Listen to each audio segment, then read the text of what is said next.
Larger, they become more reproductive, and it makes sense because lobsters carry their eggs externally under their tail.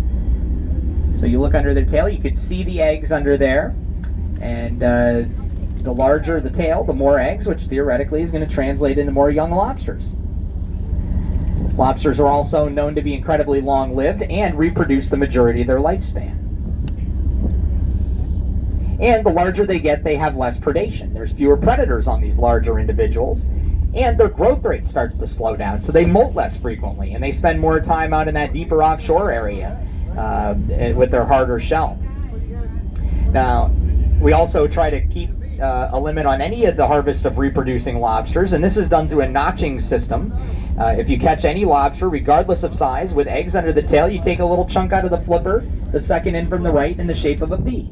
That V-notch now indicates to the other lobstermen that this is a reproductive individual, and they would know to let it go. And again, that's regardless of size. So we have these different layers of conservation. We have the trap limits, the size limits, minimum and maximum, and we use that notching system.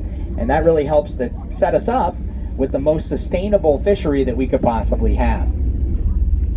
Alicia's lobster only has one claw. That's called a cull.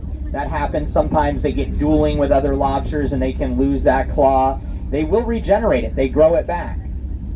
And then if a lobster has no claws, it's called a pistol.